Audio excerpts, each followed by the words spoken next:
Good evening, everyone. Welcome to another edition of Scotland at 7. With me this evening, as usual, are my cohorts, Sam Payton on your right-hand side of your screen. Hi, Sam.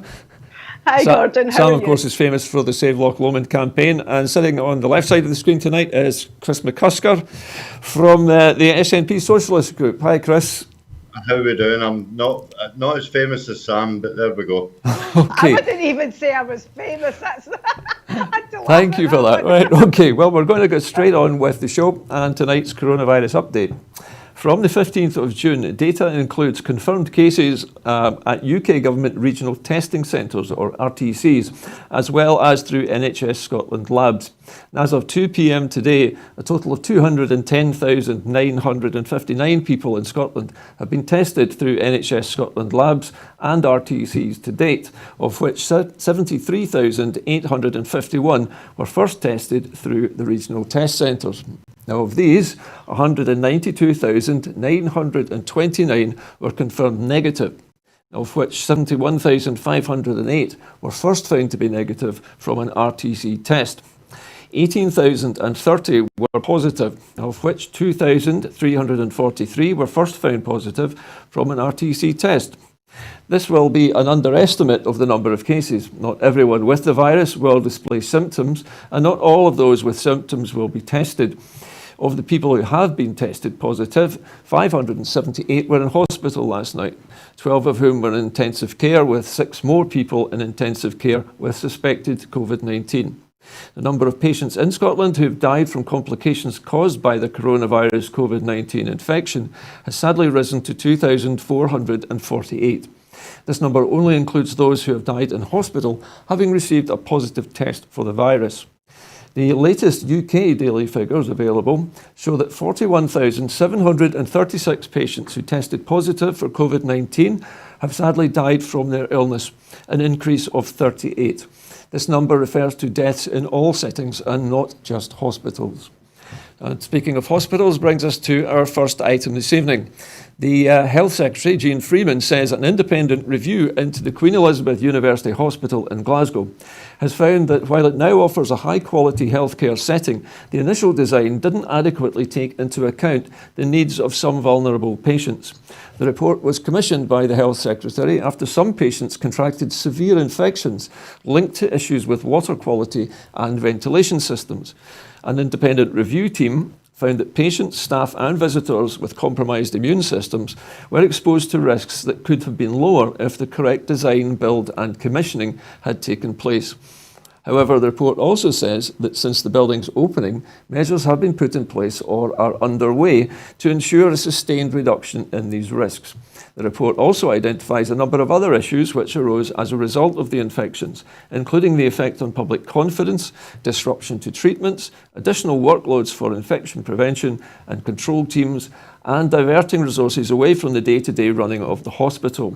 The review did not establish a sound evidential basis for asserting that avoidable deaths resulted from failures in the design, build and commissioning or maintenance of the hospital. However, this is one of the areas that will possibly be considered during the forthcoming public inquiry. Sam, if I could start with you this evening. This particular issue, this subject of the Queen Elizabeth University Hospital, the flagship hospital in Scotland, the gigantic public sector build, occupied the mainstream media for weeks and weeks with criticisms of this hospital. Do you think that this report has done enough now to answer those criticisms?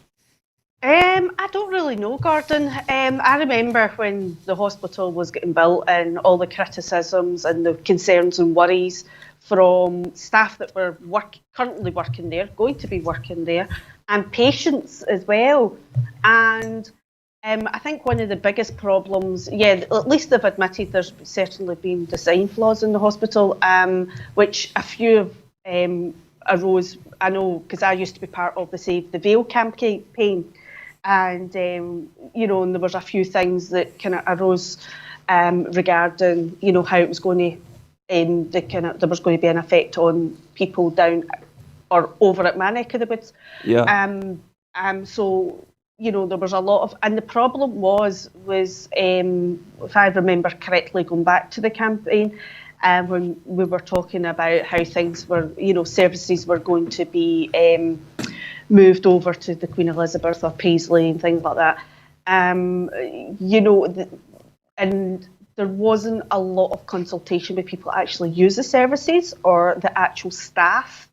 And I think that was one of the biggest flaws about, it was very much, dealing with experts, which is great. They are the experts, that's what they get paid the big money for.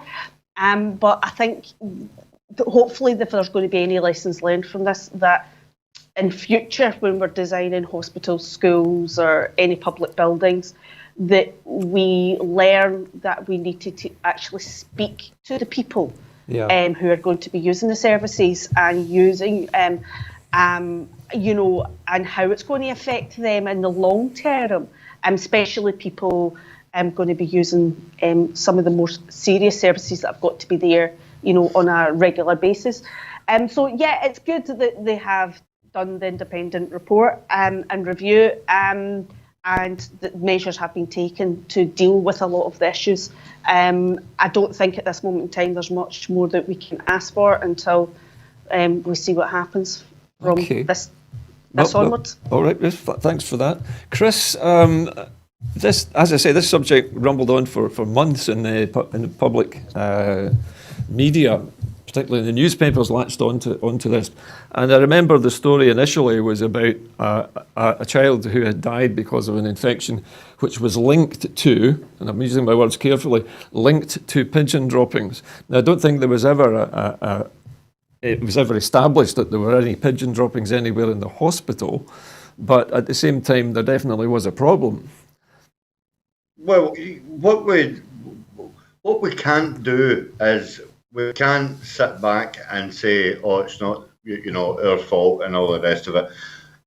This was one of their principal projects, and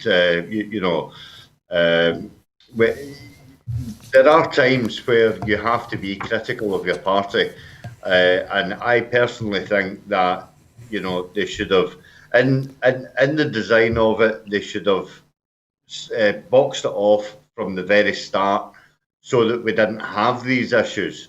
Mm-hmm. And if that meant delaying it by a couple of months or whatever. Then they should have delayed it, because the opposition will use it as a big club to hit the party over the head with. And until we get it 100% right on, they will constantly keep on picking up flaws. And if it's not, water contamination or pigeons or ventilation or they will find something. So we have to be brave enough and say it should have been all signed, sealed, and delivered at the start, and then we wouldn't have had any of this, and subsequently, unfortunately, a child wouldn't have lost his life. Chris, can I ask you something? Do you feel, you were saying that you felt that if necessary they should have taken more time over it. Do you feel that the contractors were rushing headlong to finish it for a specific date, and they actually hadn't done the work properly, or was there was something missed in the rush to get the hospital open? Something as serious as water contamination or pigeons getting into areas that they shouldn't have been able to get into. That was obviously a design fault. That should have been highlighted. So the fault, it's an alleged design fault at the moment. We don't have any details of that. Yeah, I mean, basically, that, as I say, that should have been highlighted at the start. Yeah, and it should have been they should have countered that issue before they went any further, because obviously now we know that the water was contaminated. The pigeons were getting into places that they shouldn't have been getting into. That's obviously been into the ventilation system somehow. So therefore, they shouldn't have started it until it had been checked and checked again. Yeah, normally, of course, Chris, hospitals are rigorously tested for all kinds of things before they even open. I was surprised, actually, that this alleged design fault didn't show up. But I understand that the government is taking to court some of the contractors who were involved in the design and construction of the hospital. Is that correct? Well, I don't know if they are or not, Gordon. It's not it isn't my area of expertise. I think Jean Freeman actually said that they were today. Yeah, but what I'm saying is that it can't just be the Scottish Government or the SNP who are at fault. No. They should have had oversight of all the plans. Can I ask? And they obviously signed off on the plans. Chris, can I ask you one last question here? Do you think there's actually a fault in the Scottish Government's procurement system that has led to these problems? Is it something as fundamental as that? No, I don't think that there's a fault in the procurement system. People are obviously human, and human error has obviously got to be factored in. Okay. But again, with something as something as big as this, then I would have thought that due diligence would have been done, because obviously, the people at the top of the party would have said, "Look, if we don't get this right, we're going to be hit over the head with it." Chris, surely it's nothing to do with the SNP party. It's the government itself that's responsible. The actual government itself, yes. But every government would also want to do, it doesn't want to get criticised, but it obviously got to a point where it said, we're happy with this, and we're going. That's what we're going to do. So, but I mean, obviously somebody, didn't do the job properly. Okay, Sam, can I bring you back in at this point? You've listened to what Chris was saying there about, whose responsibility this is. The fact of the matter is, you were saying that it affected your own area, which actually is nowhere near the QEUH hospital, is it? But it rolled on through the rest of the health service. The problem is how Greater Glasgow and Clyde work, because as a health board, which is within our jurisdiction, a lot of our services, which should be at the Vale Hospital, are not at the Vale Hospital. They are basically at Paisley or the Queen Elizabeth or Southern General. One of the biggest problems, I believe, is one, people have got to take responsibility, so whether it's the contractors or the Scottish Government. But secondly, we need to look at the procurement process and how it's managed as well from start to finish. And again, I'm going to go back to, we need to go back to the basics of, looking at, I hope in this review, try to get the words out here, basically looking at the review, what they need to be doing is going back to basics and seeing what has worked and why it's not worked. And if the procurement process looks to be flawed, then they need to look at that again. Sam, there's a question I was going to ask you. This hospital was built using a similar model to the PFI system, which Labour introduced to build schools and hospitals originally, and which is costing a great deal of money. But what I was going to say is that one of the problems with PFI, when it was originally criticised, was the fact that the people building the buildings did not have oversight by the people who were commissioning the buildings, in other words, the government or the health service or the education. There weren't anybody there saying that's not been built to code. Yeah, there's so many flaws in the system. Because I know from, with this and from seeing schools getting built in the PFI system, you end up with so many design faults. And it's not until the building is being usable and used by the people who are going to be using it then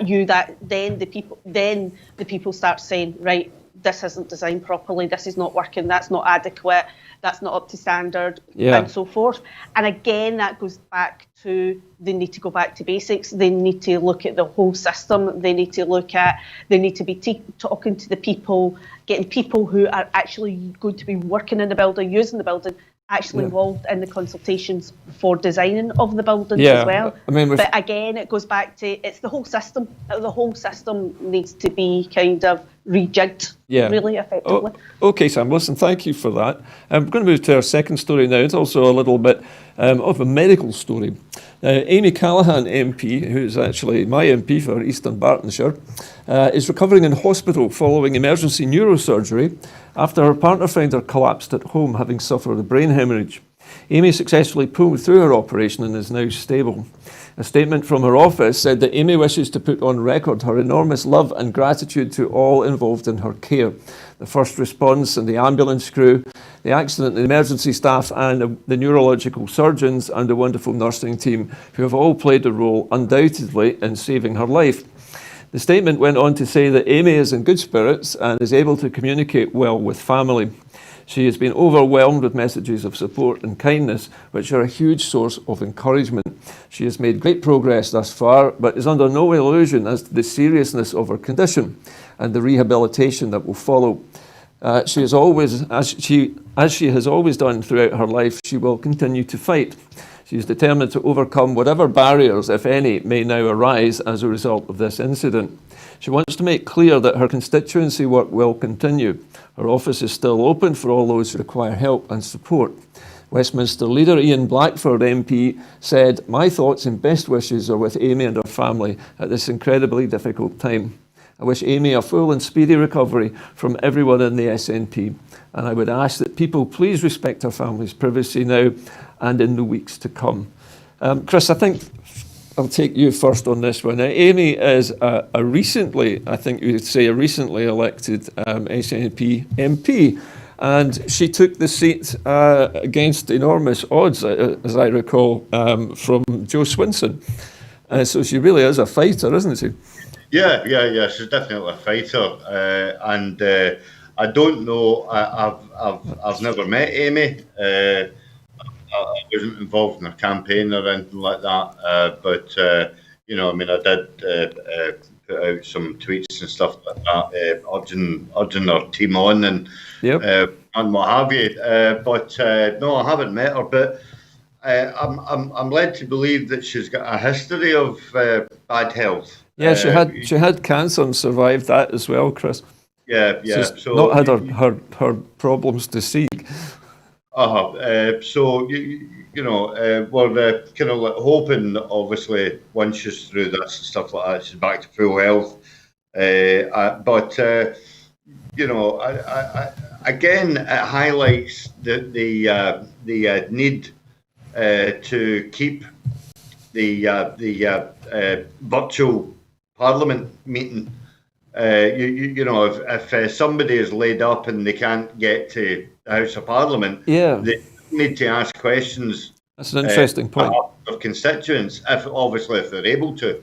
I mean, we look back at 8 months ago, and Dr. Philippa was confined to her house because of a broken ankle. But you know, obviously, from then on, she would still be able to do her work. Terrific. So, you know, but I mean, I think our constituents will take heart knowing that she's got a good team with her, and that team will keep the office running for you know all inquiries and stuff like that. Okay.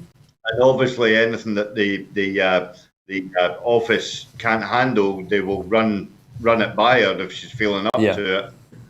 You know, so it's you know, while it's sad to hear, I'm sure you know with her character that she'll bounce back. Okay, thank you, Chris. Briefly, Sam, I'm not sure if you know Amy Callaghan, but I've met her several times actually on my doorstep, and was instantly struck by how much of a survivor she is.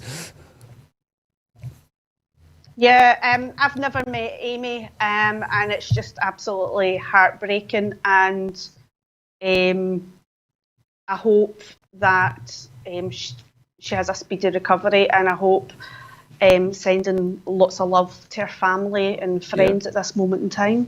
Okay, Sam, thanks for that. We have a tweet in here. I'm doing my best to read it. It's over my screen. It's very far away. It says, "All the best to Amy. I'm sure she will..." Oh, well, it's just disappeared from my screen. I'm sorry, I couldn't read the rest of that. It's back up again. "I'm sure she will battle on." Okay, so thank you for that. Yeah. Oh, it's from Susie. I remember. Yeah. Susie 4, thanks for that. Okay, now we are moving to the North Sea. Drama unfolded there today. The Coast Guard has located the wreckage of a United States fighter plane that crashed off the coast of northeast England on Monday. The pilot is assumed now. He's been found. I believe he's dead, actually, the latest reports we're having. They have confirmed that they have found a body. Majesty's Coast Guards were continuing to coordinate the search after the United States military aircraft from RAF Lakenheath went into the sea 74 nautical miles off Flamborough Head earlier today. A Humberside-based Coast Guard helicopter was working with other aircraft in the area, and the RNLI lifeboats from Bridlington and Scarborough were continuing to assist with the search alongside other vessels. The search, presumably now that they have found the airman's body, at least we're assuming that is what's happened, will probably now be called off. Now, Chris, this is a very unusual event. These things don't happen very often. I mean, military planes do come down, but in the North Sea, not so much. But this is an older aircraft, isn't it? The F-15, if I remember correctly, was a sort of mainstay of the United States air arm as well as its Air Force. But it's quite an old jet now. I think actually the last American aircraft to go down in Britain on exercises was an F-18. The Hornet jet. The F-18 Hornet, yeah. Again, it crashed on farmland pretty much near RAF Lakenheath. But in that crash as well, the pilot hadn't reported any defects or any faults, or so it is a bit of a weird one, and Britain's not known for to have its own Bermuda Triangle, interfere with the instruments or anything like that. So again, you have to think that is it a human error, or did it, some miscalculation? I'm guessing, it would have to be something pretty bad, Chris. I mean, the F-15. The F-15 has two engines, and apparently it can fly on one, but if they both went out, that would be it. I mean, we don't know what happened. We're only speculating at this point. Well, no, I know, but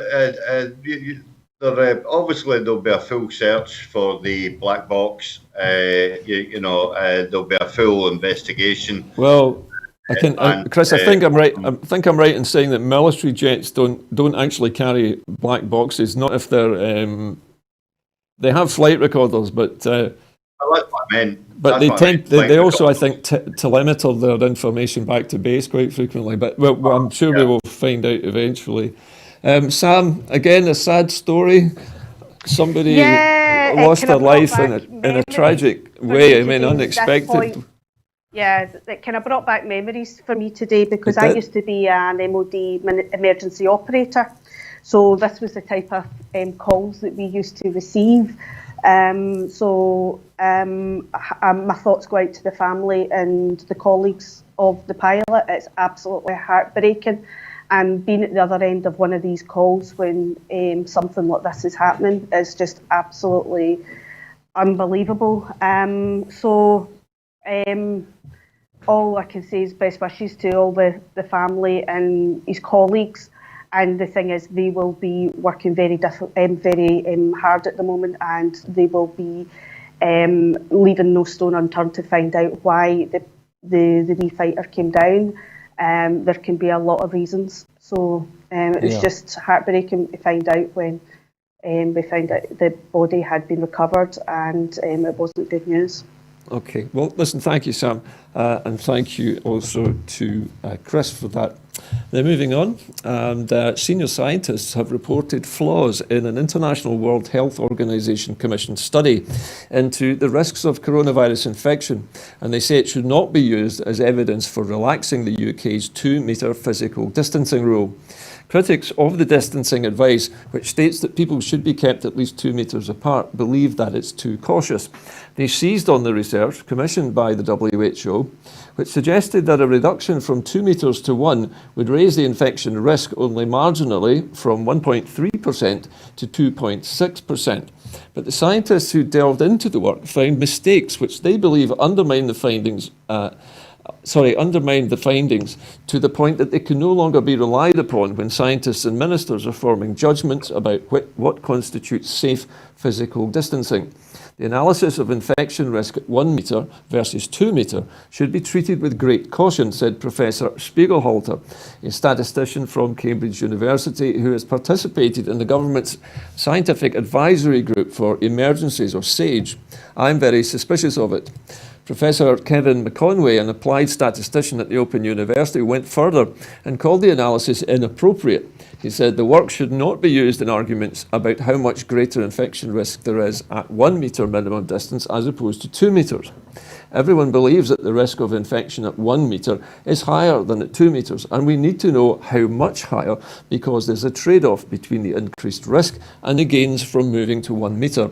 But you don't know how the risks at 1 metre and 2 metres compare. How do you know how to trade it off? It's finger in the air stuff, McConway said. Sam, this is a strange tale, isn't it? Here we have the WHO, first of all, issues a report, and now they've discovered that scientists are saying that it can't be relied on to relax the 2 metre distancing rule. Of course, this has been all over the news in the United Kingdom recently, the idea of reducing it to 1 metre. The thing is, it's one of those ones. I mean, fair dues, the World Health Organization have done this report, but to me, it's a bit about common sense in the sense of the 2 metre rule. Yeah, you could relax it to 1 metre, but then you've got a higher probability of catching the virus. So being at 2 metres, you've got a lower probability of catching the virus. Seems sensible enough, doesn't it? It sounds sensible enough, doesn't it?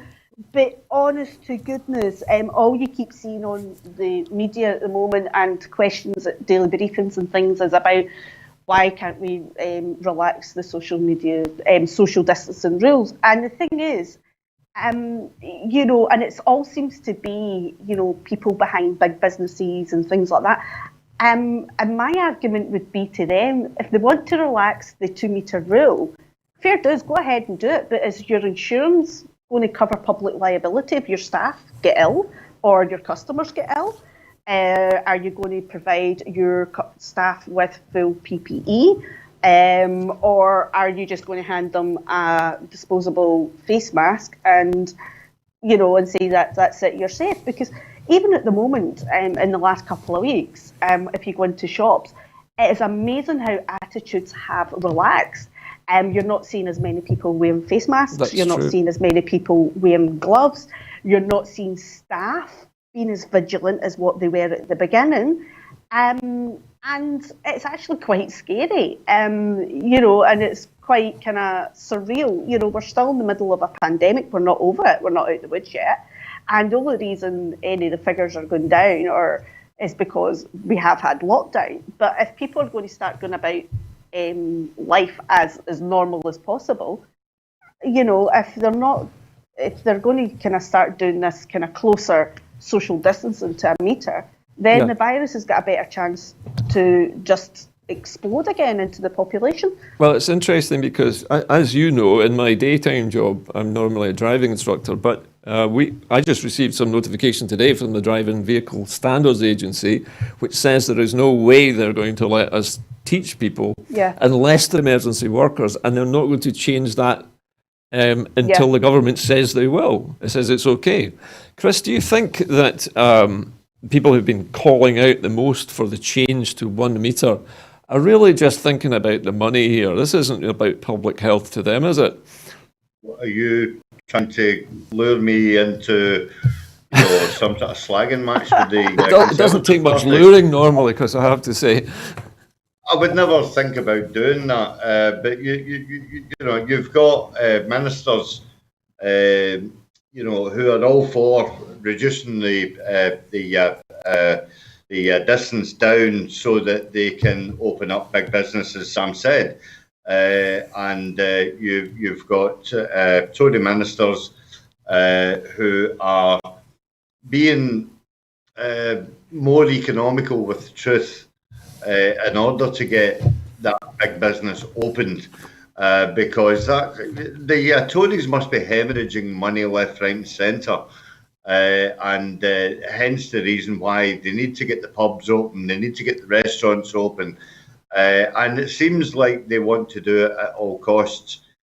Now, when you've got mixed messages coming out of the WHO, where they're advising certain countries, you can operate at 1 metre, you can operate at 1.5, and other countries can operate at 2, then obviously people are going to say, oh, well, why not us, and why not us, and all the rest of it. But at the end of the day, as Sam pointed out, if you reduce the distance, you create a bigger chance of getting the virus. So Chris, we have to put, and what we can see here quite clearly is the fact that the Scottish Government are willing to play it safe, because it's lives at risk, it's not business that's at risk. Although businesses are at risk, yes, and everybody wants to get back to normal. Chris, I seem to remember, Chris, not so long ago, we were being told that to catch the infection, all you had to do was spend 15 minutes within 1 metre of somebody else who was infected. So going to 1 metre would surely be dangerous, ridiculous. Yeah, and that information doesn't change in a matter of months. And it's and again, I just go back to the fact that it is all coming from the Tory party.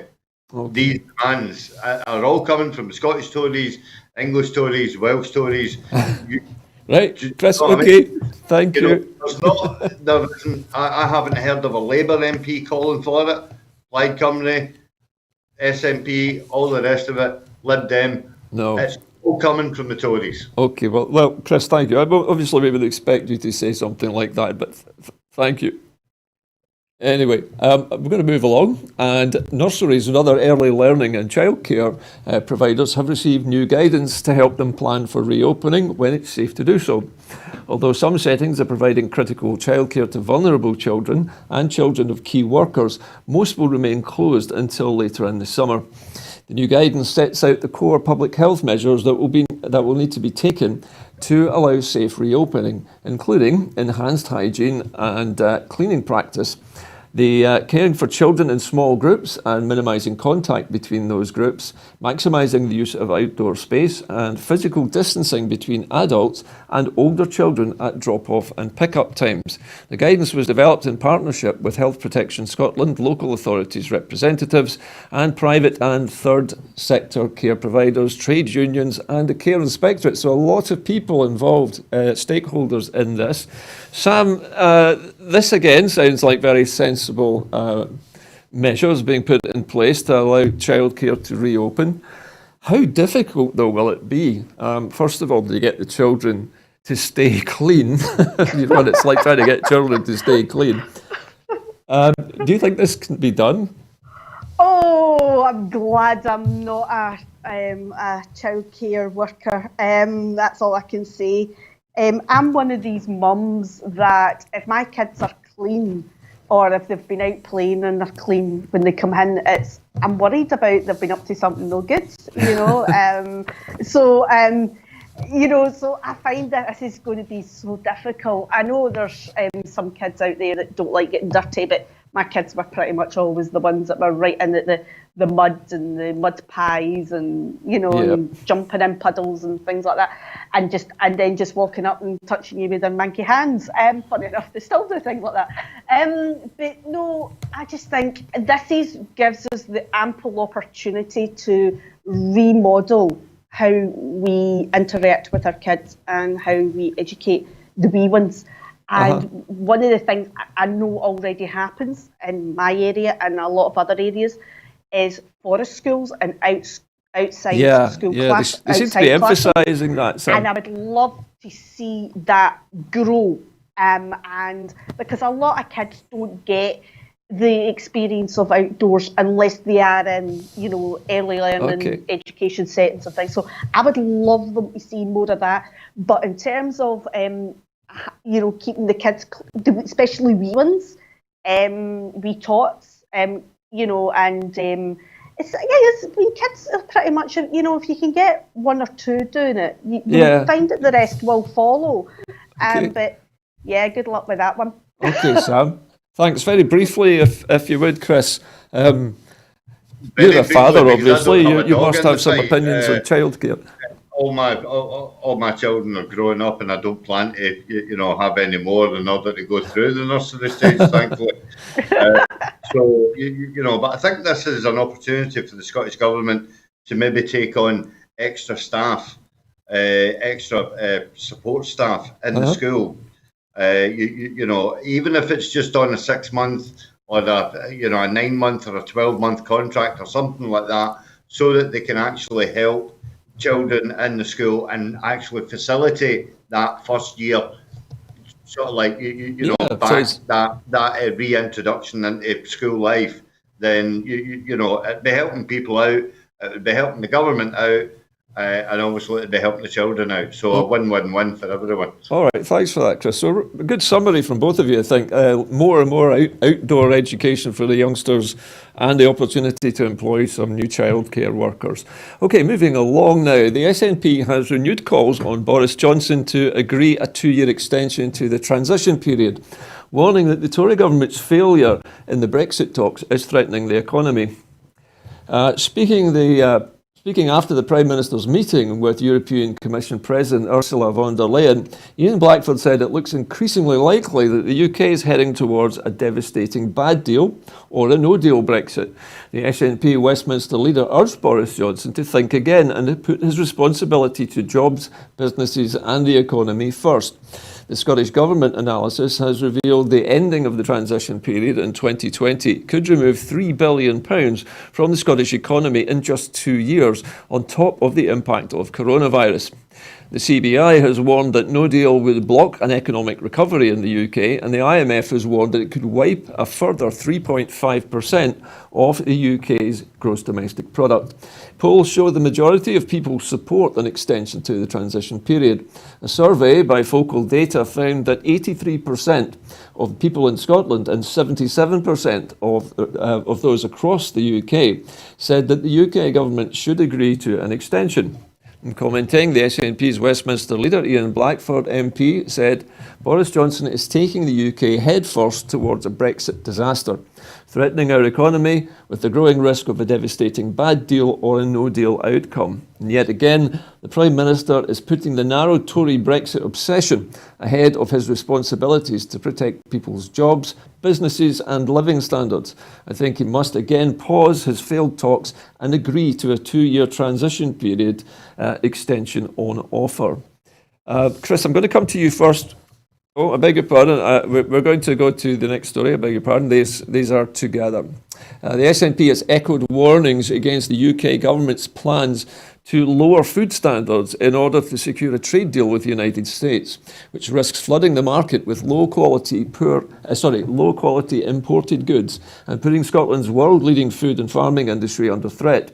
In a letter to the UK Government Secretary of State for International Trade, Consumer Group Which stated that allowing chlorinated chicken, hormone-injected beef and lower standard imports into the UK's food market would pose the biggest threat to food safety in the UK since the BSE crisis, mad cow disease, more than 20 years ago.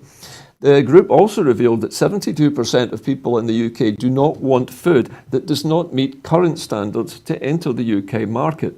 In commenting, the SNP's shadow trade spokesperson Stuart Hosey said, "It's becoming clearer with each round of talks with our US government counterparts that the UK government is moving towards abandoning the high food standards currently in place in order to secure a bottom-of-the-barrel trade deal with Donald Trump.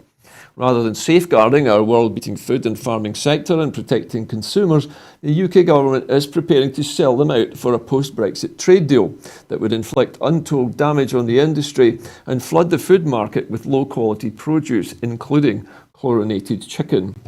Sam, let's have your reaction to this. Now, these two stories are obviously related to one another. Boris Johnson is being urged, first of all, to extend the current transition period that we're in by 2 years to enable us to do a better deal. And at the same time, we're hearing calls for the Tory government to stop the idea of lowering our food standards. So we've got two battles here going on.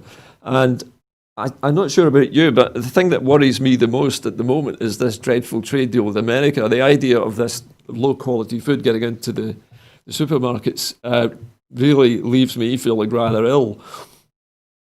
Yeah, even just thinking about it makes you feel sick. I mean, it seems to be, I don't think they're going to do an extension. We've said so many times on the show that they're not going to go for an extension. They're going for no deal, and they're going to use COVID as the perfect excuse. And at the end of the day, they are itching to do deals with America. My concern, and this might be my naivety, or I'm not quite 100% sure about this, so hopefully either yourself, Gordon, or Chris can answer this one. I know that when it comes to Scotland's food standards, we've got different regulations from England, and that is something that's managed in Scotland. Yeah. So my concern would be then, if we go into the trade deal with America, and effectively England is then going to overrule Scotland on their food standard regulations. Am I being a bit naive here? You've put your finger on something very important, Sam, and that is the power grab that Westminster is planning to perpetrate in Scotland. I wasn't 100% sure. That's how I was asking the question. Because it is a devolved power, you're right. A bit of a serious, because if they could do it with our food regulations, they can then start off doing it with other things, and that's my concern. Is the food regulations would be a kind of foothold into overruling what we already have in place with in Scotland for a lot of different laws and regulations. Devolved powers. The UK technically is, I think I'm right in saying, is in charge of trading regulations generally, or trading arrangements. Food standard regulations. Yeah. But the food standards that we now enjoy came about as a result of joining the common market and having to obey the rules of the European Union. In terms of the food standard regulations, because I know when it comes to due diligence and things like that, regarding your environmental health and food safety, ours are slightly different from England's. Yeah. And that's the thing that would concern me. Okay. Chris, if I could bring you back in at this point. Now, we've talked a little bit about the food standards maybe being sacrificed, and there seems to me to be a bit of a double whammy coming here. Scottish farmers going to be undercut by these cheap American food produce coming in, and we're hearing up to £3 billion could be wiped off GDP for Scotland inside 2 years, and that just running after the COVID catastrophe. How on earth is that going to leave Scotland? Surely it's going to leave us in a ragged mess. It is going to leave us in a ragged mess, and I'm getting seriously bored with the whole approach that the SNP are taking, because I personally think it's time to go direct to the EU and say to the EU, look, you know, and we know that the UK have got no interest in getting a deal, and this is going to happen to us, and we need help. and that's you can't put it any plainer than that, because at the end of the day, and you know, I will use it when things go tits up in the UK, the way that they will do. Yeah. You know, what else are we going to do? There is no point. Britain will still import chlorinated chicken. It will still import hormonal beef. It will still import GM crops, and we will still be ignored. So the only way that we can change it is to speak to the EU directly and say to them, this is what we're dealing with. Help us out here. Yeah. And they have to show a certain amount of solidarity towards our situation. You know, because if not, then you know, we might as well just pack up a tent and roll on now, because if the UK government are not listening to the SNP now, what makes you think they're going to listen in 1 year's time, 2 years' time, 3 years, 5 years? They're not going to listen. Chris, could I ask you a question? I heard recently, and this I can't confirm this because I'm not sure where it came from, but the story was that I can't confirm it because it's hearsay, but the story was that the European Union is amenable to doing a separate deal with Scotland. Is that true, or is that just unusual rumour? On that, but you would like something to come out from the SNP to say to alleviate the fear of the people in Scotland, to say, look, something is being done.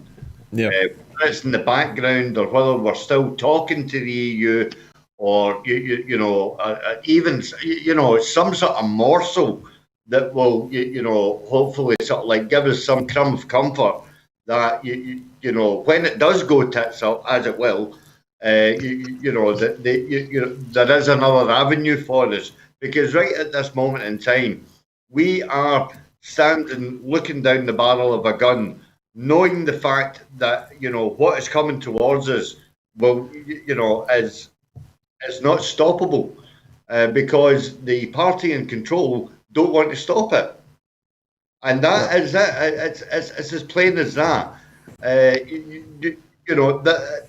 There is no last chance saloon anymore, because the Tories are determined to do this. All right, Chris. Well, listen, thanks for that. We're moving to our next story now. And this time we're in Ireland. The leaders of Fine Gael and Fianna Fáil and the Green Party have struck a deal to form a coalition government in Ireland 4 months after a general election scrambled the political landscape.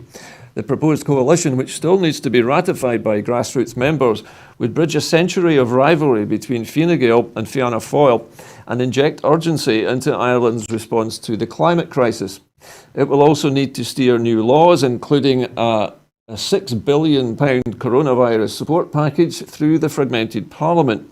Leo Varadkar, the Taoiseach and Fine Gael, the Taoiseach and Fine Gael leader Michael Martin, the leader of Fianna Fáil, and Eamon Ryan, the leader of the Greens, signed off on a 5-year plan for government after weeks of marathon talks.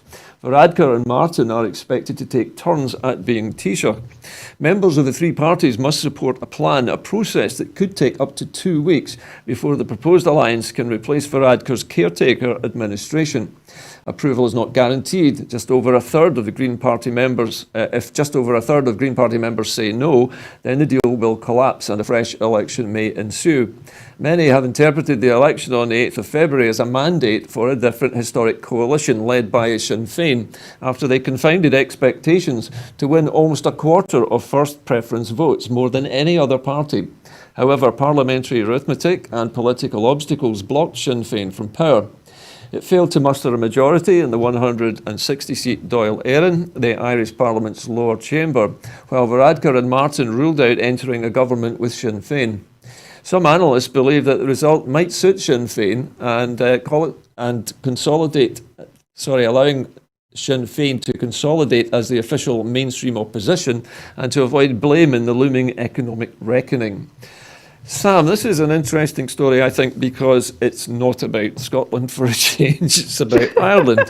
And in this case, we have a really strange political situation in Ireland where Sinn Féin won a tremendous amount of votes, but because they didn't field enough candidates initially, they didn't have the confidence, it seems, they couldn't manage to get it over the line and actually form a government, which I feel was a bit of a shame, really. So now we have this new triumvirate forming, and it seems a little bit shaky, but with the Greens obviously tugging at the coattails here. What do you think? How is it going to leave Ireland? Better or worse, do you think? I don't know. Time will tell, but it just goes to show you how democracy works. And it just goes to show what real life. And it's sometimes it's better to be in the opposition, as you say, than it is to be in the government party, because then you can take you can be the critical one and the judgmental one.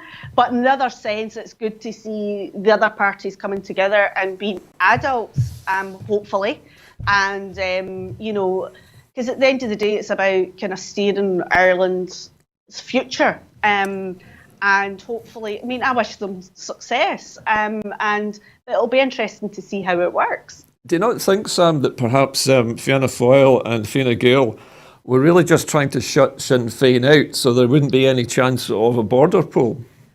There probably was. They'll all have their own agendas, and that's probably one of the main ones. But yeah, it'll be interesting to see how things pan out. Okay. But it'll be, all right. It's one of those ones. Democracy is when it works, it's, sometimes you just get things that you don't expect. So it'll be interesting to see how it pans out. Okay, Sam, thank you. Chris, your comments very briefly, please, if you would. Well, there are some analysts out there who actually reckon that the result could suit Sinn Féin because it can basically consolidate as the official mainstream opposition, and thus then avoiding blame, and the looming economic shortfall that's going to come because of COVID-19. So, but there's other things in there as well that Sinn Féin will be able to hold their feet to the fire. Okay. And basically, try and expose them as much as possible, on the core things that Mary Lou McDonald has tried to run the party on, which is quintessentially, a wee bit of socialist values, such as the need for food banks and homelessness. Okay, Chris, I'm sorry, but I have to cut you off, Chris. We're running very low on time here, so I'm just going to rattle through our next story. Police Scotland have launched a Shut Out Scammers campaign in partnership with Trading Standards Scotland on Monday, the 15th of June 2020, to advise the public on how to spot a rogue trader or a bogus caller on their doorstep this summer. The coronavirus COVID-19 pandemic and physical distancing guidance presents a unique set of circumstances to us all. It is also an opportunity for criminals to exploit the crisis for their own economic advantage. As limitations on movement and social interaction began to ease and the ability to have outdoor work done at home and in gardens resumes, there is a concern that unscrupulous traders may target the most vulnerable in our society. Rogue traders and bogus callers operate throughout the year, but incidents generally peak in May, June and August. Current restrictions mean more people are at home than they would normally be at work. And as a result, they may encounter more doorstep callers who no householders will most likely be in when they ring the doorbell. Police Scotland is asking the public to follow its advice if they receive an unexpected, unknown caller at the front door. Always ask for identification, never feel pressured into making a spot decision, and never hand over money on the doorstep. The advice can be found on Police Scotland's website and via Trading Standards Scotland. So, Sam, beg your pardon, we're going to move on to our next story. The Greenock and Inverclyde MSP, Stuart McMillan, has called for a National Museum of Human Rights to be established in Greenock to educate people about Scotland's involvement in the transatlantic slave trade.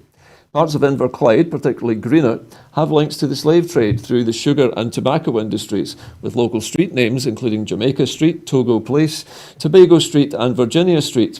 Even Greenock's most famous son, James Watt, has connections to the slave trade. Inverclyde had profited from the trade in human misery, just like Glasgow and Edinburgh. The historic sugar sheds at the James Watt Dock in Greenock therefore pose an ideal location for a National Human Rights Museum, similar to the Canadian Museum of Human Rights in Winnipeg.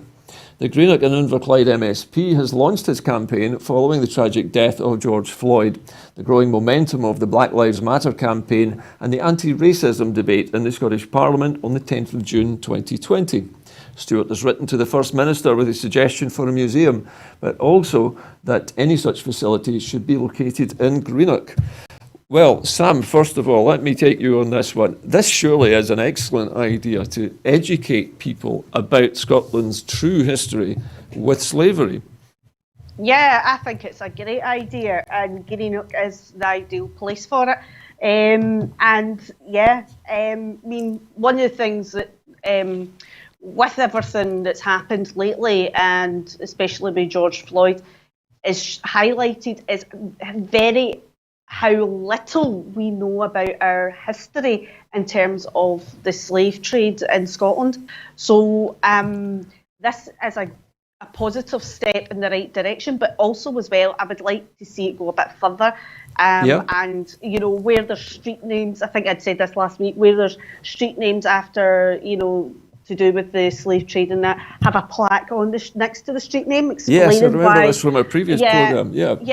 So, you know, so people are being educated, and follow that up with adding into our curriculum at schools as well, because we get taught history at school, but we don't get taught our hidden history. It's a bit kind of, you know, skimmed over our history, so it'd be good. Because it's probably something that people don't want to examine when they hear about it. So, Chris. Sorry, Sam. Chris, I was just going to come to you for your response to this. Sounds like a terrific idea. I think, Sam, you ought to probably put your idea to Stuart as well. What do you think, Chris? Well, I've got a lot of respect for Stuart, but I'm sorry, he's barking up the wrong tree. My comrade Graham Campbell has called for the Egyptian galleries in Union Street to be used as the main museum dedicated to the slave trade, and that keeps it within the Glasgow city centre, and it's also very near to the Merchant City as well. Yes, I'm with Sam on keeping the street names and putting descriptive plaques underneath so that people can get educated. I have done. I've attended a couple of events with Sir Geoffrey Palmer from Heriot Watt University. He's heavily involved in the Flag Up Jamaica group, and that Graham has started off. Yep. And it's all about education. Chris, surely the two projects could go ahead. I mean, Chris, we're talking here about a human rights exhibition and a separate piece of Glasgow's history with slavery. I'm certain that there's room perhaps for two centres in different places. Greenock certainly has a very genuine claim to having a strong connection there. Of course it has. I'm not doubting that. You know, I mean, Greenock's got the whole Lyle Hill thing and all the rest of Indeed, it. yeah. You know, and it used to house the biggest sugar refinery in Britain, and you know, whatnot and what have you. But if there's a chance that the two can sort of like be commissioned, then that's absolutely great. But you know, I slightly disagree with Graham where he says that he wants to do away with the whole name of the Merchant City. Yeah. You know, I would want that to be kept so that people know that that's. Well, it's knowing what the reason is for those names. Yeah. Sorry, Chris, I cut across you there. What were you going to say? I'm just saying, you know, that I would much prefer that the Merchant City remains the same, and the street names remain the same so that people can get educated. Okay. At the end of the day, it's all about education. It's not about denial. Yeah. Okay, Chris. Well, listen, thank you. Thank you for all your comments tonight on that and online as well. We're coming towards the end of the show, so now it is my usual duty to say to you that if you would like to become a supporter of Broadcasting Scotland to help us make more programmes, not just programmes like Scotland at 7, but if you'd like to become a supporter, you can do so by following the instructions on your screen now. Go to broadcastingscotland.scot/register. That's it from Scotland at 7 this Monday. I will be back on Thursday, but in the meantime, I'd just like to thank my guests, Chris McCusker and Sam Payton, and I will see you again on Thursday. So until then, it's good night from all of us here at Broadcasting Scotland.